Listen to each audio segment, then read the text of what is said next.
प्यारे बच्चों, सुप्रभात। आज हम पढ़ेंगे पार्ट 2 वर्ण विचार। यानी वर्ण जो है वो भाषा की क्या है, सबसे छोटी इकाई है। अब है वर्ण की परिभाषा। वह है छोटी से छोटी ध्वनि जिसके टुकड़े नहीं किए जा सकते, वो क्या कहलाते हैं, वर्ण कहलाते हैं। यानी वर्णों के टुकड़े नहीं किए जा सकते। जैसे अ है, उ है, क, घ, ध, इनके हम टुकड़े नहीं कर सकते। अब है वर्णों की संख्या, यानी कि कुल वर्णों की हिंदी वर्णमाला में वर्णों की संख्या कितनी है, 52। स्वर, व्यंजन, संयुक्त व्यंजन, अयोग्यवाह ध्वनि और उपक्षिप्त व्यंजन, यानी वर्णों को इन भागों में क्या किया गया है, बांटा गया है। स्वर कितने हैं, 11, अ से लेकर औ तक। व्यंजनों की संख्या कितनी है, 33, क से ह तक। संयुक्त व्यंजन कितने हैं, 4, श, त्र, ज्ञ और श्र। अयोग्य वाह ध्वनियां हैं अंग और अह। उपक्षिप्त व्यंजन यानी इनको अतिरिक्त वर्ण भी कहते हैं, ड और ढ। यानी कि कुल वर्णों की संख्या कितनी हुई, 52। वर्णमाला, वर्णों के व्यवस्थित समूह को, यानी कि जो वर्णों का व्यवस्थित समूह है, यानी उनको क्रम में लिखने के अनुसार, उसको क्या कहते हैं, वर्णमाला कहते हैं। यानी वर्णों के व्यवस्थित समूह को वर्णमाला कहते हैं। वर्णों के भेद, यानी वर्ण के कितने भेद हैं, 2 भेद, स्वर और व्यंजन। स्वरों की संख्या कितनी है, 11, व्यंजन की संख्या कितनी है, 33। स्वरों का जो उच्चारण है, यानी इनको बोलते समय किसी भी अन्य ध्वनियों की क्या नहीं हो सकती, आवश्यकता नहीं होती। लेकिन जो व्यंजन होते हैं वो किसकी सहायता से, स्वरों की सहायता से बोले जाते हैं।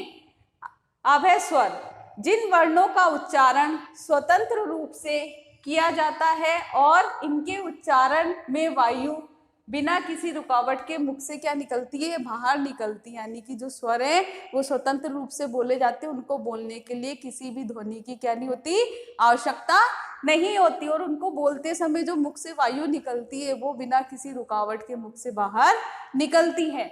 स्वरों की संख्या कितनी है, 11। अब है स्वर के भेद। उच्चारण में लगने वाले समय, यानी बोलने में लगने वाले समय के आधार पर जो स्वर है उसके 3 भेद है। पहला है ऋसु स्वर, दूसरा है दीर्घ स्वर, तीसरा है प्लुस स्वर। पहले स्वर के भेद, यानी उच्चारण में लगने वाले समय के आधार पर स्वर के कितने भेद होते हैं, 3 भेद होते हैं। उच्चारण यानी बोलने में लगने वाला जो समय है उसके आधार पर स्वर के 3 भेद होते हैं। पहला होता है ऋसु स्वर, दूसरा दीर्घ स्वर, तीसरा होता है प्लस स्वर। लेकिन जो सबसे महत्वपूर्ण है, इंपॉर्टेंट है, वो 2 कौन से हैं, ऋसु स्वर और दीर्घ स्वर। इन दोनों की डेफिनेशन और परिभाषा और ये आपको याद करनी, ये ऋसु स्वर और दीर्घ स्वर ही क्या होते हैं, इंपॉर्टेंट होते हैं। तो पहला है ऋसु स्वर। ऋसु स्वर यानी इनके उच्चारण में बहुत कम समय लगता है, यानी इनको बोलने में क्या लगता है, बहुत कम, यानी थोड़ा समय लगता है। और इनकी संख्या कितनी है, 4 है। अ, ई, उ और री, यानी इनको बोलते हैं जब हम अ, ई, उ, री, इनको बोलने में क्या लगता है, बहुत कम समय लगता है। तो ऋसु स्वरों की संख्या कितनी है, 4 है और इनको बोलने में कम समय लगता है। दूसरा है दीर्घ स्वर। दीर्घ स्वरों को बोलने में ऋस्व स्वर से क्या लगता है, दुगुना समय लगता है, यानी डबल समय लगता है। और इनकी संख्या है 7, आ, ई, उ, ए, ऐ, ओ, औ, यानी इनको बोलने में क्या लग रहा है, ज्यादा समय लग रहा है। तो ऋस्व स्वरों से बोलने उच्चारण में, यानी उच्चारण में जब ऋस्व स्वर से दुगना समय यानी डबल समय लगता है तो कौन से स्वर होते हैं, दीर्घ स्वर होते हैं और इनकी संख्या होती है 7। तीसरा है प्लुस स्वर, यानी प्लुस स्वरों को बोलने में दीर्घ स्वर से भी क्या लगता है, अधिक समय लगता है। इसका जो चिन्ह होता है वो होता है ये वाला, ठीक है। जैसे कि इसमें दे रखा ओम, राम, वैसे हम बोलते हैं राम, लेकिन जब ये प्लुस स्वर यहाँ पे है तो क्या है, ध्वनि जो है वो समय अधिक लग रहा है, राम, ओम। जो प्लुस स्वर है उनका प्रयोग हिंदी में अब नहीं, यानी बिल्कुल भी नहीं होता है। लेकिन संस्कृत में जो है प्लुस स्वरों का प्रयोग किया जाता है। इसलिए जो इम्पोर्टेंट यानी जो महत्वपूर्ण है वो कौन से है, ऋस्व स्वर और दीर्घ स्वर। वर्णों के 2 भेद होते हैं, स्वर और व्यंजन। स्वर के बारे में हमने पढ़ा कि स्वर के कितने 3 भेद होते हैं, उच्चारण में लगने वाले समय के आधार पर रीसु स्वर, दीर्घ स्वर और प्लुत स्वर। अब है व्यंजन, यानी कि जिन वर्णों के उच्चारण में स्वरों की सहायता ली जाती है, यानी कि जिनको बोलने में किसकी सहायता ली जाती है, स्वरों की सहायता से बोले जाते हैं। और इनको बोलने में जो वायु और मुख के किसी न किसी भाग को क्या करती है, स्पर्श कर कर यानी छूकर निकलती है, वो क्या कहलाते हैं, व्यंजन कहलाते हैं। अब व्यंजन कितने हैं, व्यंजन की संख्या कितनी है, 33 है। और संयुक्त व्यंजन कितने थे, 4 थे, श, त्र, ग और श। अब है व्यंजन के भेद, यानी कि व्यंजन के मुख्य रूप से जो माने गए इस तुम्हारे इस बुक में, वो कितने भेद हैं, 2 हैं। इसके अलावा और भी कई भेद होते हैं, लेकिन मुख्य रूप से 2 भेद दिए गए हैं। पहला है स्पर्श यानी छूने के आधार पर, दूसरा है श्वास मात्रा के आधार पर यानी बोलने में लगने वाले समय के आधार पर। तो पहला है स्पर्श के आधार पर, यानी स्पर्श के आधार पर व्यंजन के कितने भेद बताएं, 3 भेद बताए हैं। तो पहला है स्पर्श व्यंजन, स्पर्श यानी छूना।